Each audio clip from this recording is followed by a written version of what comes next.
Hey, welcome back to my channel. I'm Amber Campbell. I'm an indie author and a freelance editor, and today we're going to be talking about how I formatted my third book, as well as where I decided to publish it. This is going to be the most technical video of this series leading up to my third book's release. So grab your pen and paper to take notes, or get ready to take screenshots if that's more your vibe, and let's dive right into it. So my third poetry collection, Daughter of the Bottle, releases August 23rd, 2024. It's available for pre-order everywhere. You can find the links to pre-order it down below, as well as the links to my first two collections. I do have a couple signed copies available of Missed Arrows and The Ones over on Etsy if you are interested.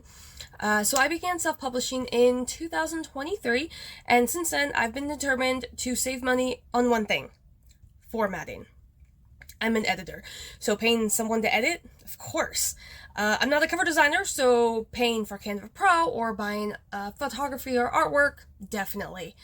Budgeting for marketing on Instagram, yes, I've done that in the past. But formatting? I knew I could do it. I did not need to pay someone $400 or more to format my book. Of course, I'm not paying for anything Adobe. That's just far too expensive. I can't do Vellum because I'm a Windows girly. And I had heard a lot of mixed reviews about Atticus when I was diving into this collection, so I knew it wasn't right for me, but I also just couldn't afford it for my last two books.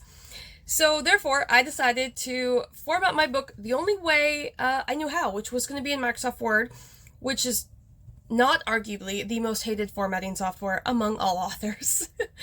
So my first two books, the formatting took me about 10 plus hours from start to finalized finish.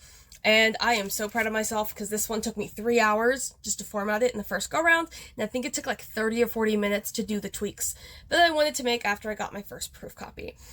So yeah, I want to share the crucial steps that I have learned in my 3 books, so that using Microsoft Word as a formatting software for your book can be as simple as possible and can help you save money, which is crucial, especially if you are a debut or just a newer author. First up, we are going to be talking about margins and gutter.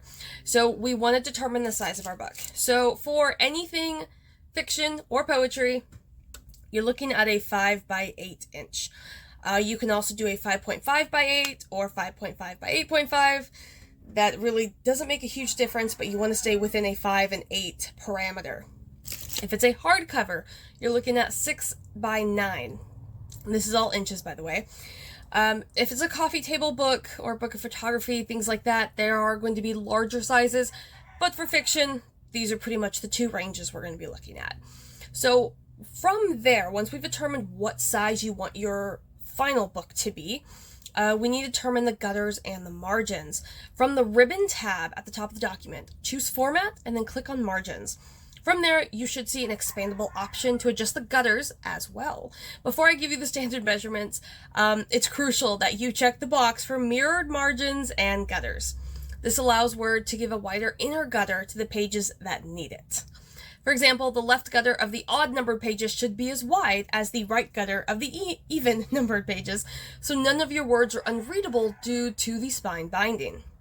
Once you've done that, the standard sizes you want to change them are page size 5 by 8 or 5.5 by 8.5, etc. Top margin is 0.75 inches. Bottom margin is 0.75 inches. Outside left and right margin, 0.5 inches. Gutter, 1.25 inches or 0.25 inches. Header footer, 0.5 inches. So personally, I did choose the wider inner gutter because my books aren't 300 plus pages, so they kind of run into the gutter a little bit sooner than I'd like.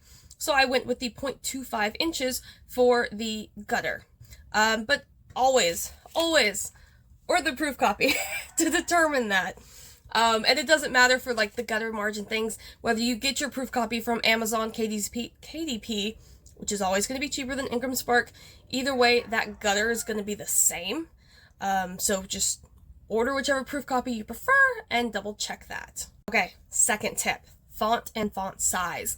It's very, very crucial that you follow this according to industry standards, not because they are, Big 5 industry standards, but this is reader expectations as well. So you should be choosing a size 11 font. You want to do 12 when you're beta reading, editing, etc. But for the publishing, 11 is usually the best one to go with. It's the most common for fiction. It may look tiny on your computer, but trust me, it's perfectly normal in a paperback, and I will show you, actually, if I can find one that's not written all over. So this is mine, and this is the older copy, so now you see what I mean about the gutter. But it is perfectly readable on a book, so 11 is what you want to go with. Anything smaller than that is going to be difficult to read on paper, and anything larger, I believe it's 16-point font, is considered large text, which is a whole different book, which requires a whole different ISBN, so please keep that in mind. So for the font, you always want to use a serif font, or a font with feet. I recommend Times New Roman, Garamond, or Palatino for either poetry or fiction, although there are a couple others you can choose from. These are just the 3 most popular that you're going to see on the shelf. Avoid sans serif fonts, no feet, as they cause a lot of eye strain, whether it's on paper or on a screen. These include Arial, Helvetica, and Verdana, that one. Alright, my third tip is going to be about page breaks, section breaks, and page numbers / your author name. So page breaks, really simple. Just go up to the ribbon, click on the Insert tab, and you'll choose page break once your cursor is placed to the right of the final punctuation mark. Now for page numbers and your name and book title, if you choose, in the header or footer, you'll need to implement section breaks. I highly recommend using the Pilcrow, aka the paragraph marker. You can usually find it at the top, hanging out near the font and font size, so you can better understand where exactly these section breaks are. You'll need to do a section break just before the first poem, or just after the first page of the first chapter. That part's optional. Not all fiction books have the page number on the first page of a new chapter, so just check your genre, see what they do. Follow that for the industry standard. You also need to check the box next to link to previous section to ensure the page numbers match up with the entire document and not just the individual sections. So for me, this was the most frustrating part of formatting in Microsoft Word. The section breaks don't always break exactly where I wanted them to, which is why the paragraph symbol is necessary to ensure the breaks happen in the correct spots.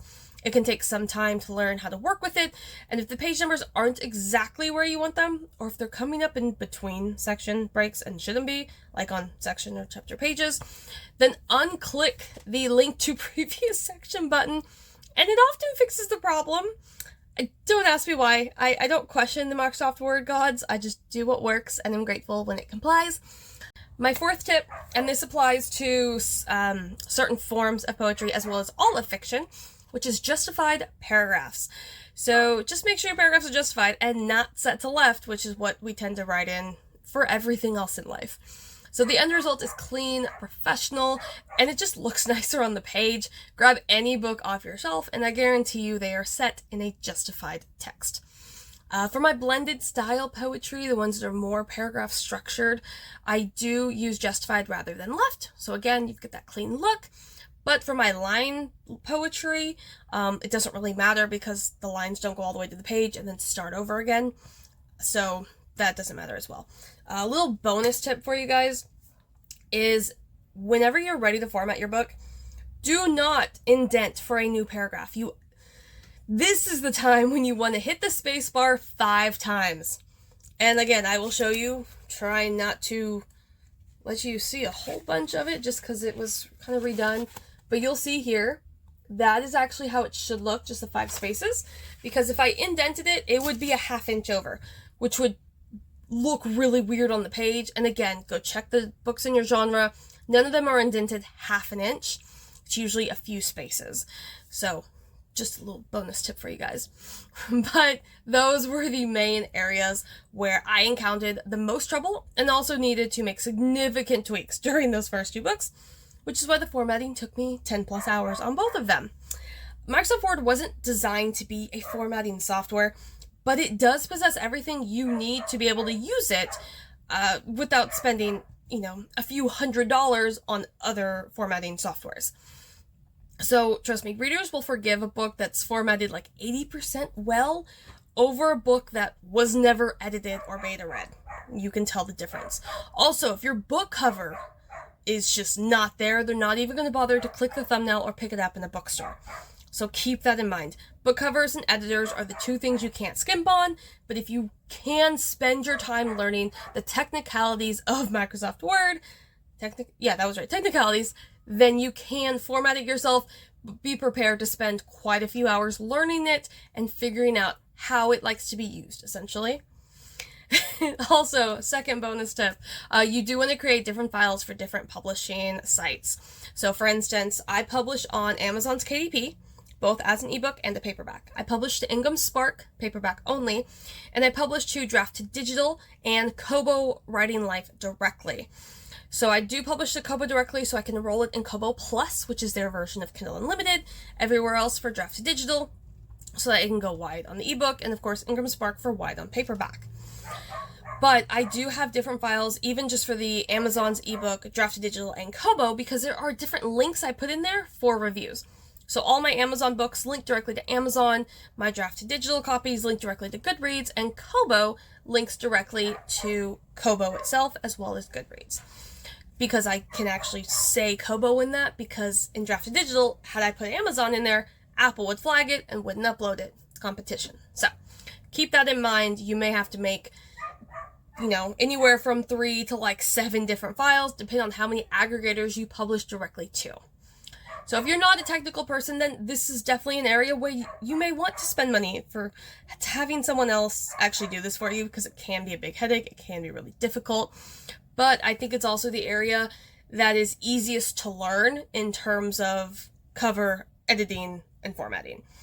Formatting's by far the easiest. So just be sure to budget. Remember that overnight success is rare. I made the money back I spent on my debut within the first 2 months, and my sophomore book came out 6 months ago and I still haven't made the money back.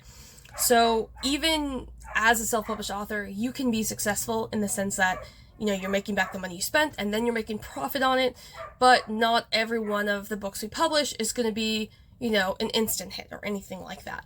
So just keep that in mind. Don't spend money you don't have, because there's never a guaranteed success in the arts.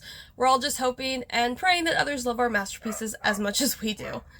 Let me know in the comments below if you've used Word to format your books, or if you've had a traumatic experience and will never use the program for that again.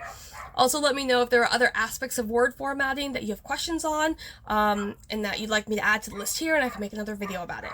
Please subscribe if you enjoyed it, as it really supports my channel. Hit that like, share, all the clicky button things.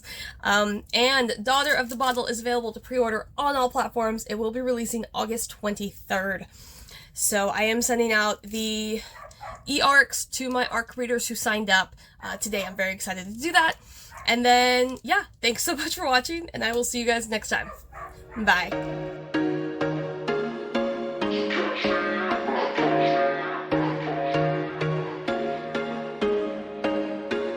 There was once a day that I would pray for you. I'd go and misbehave just so you'd notice too. Sneaking looks up and down from across the room.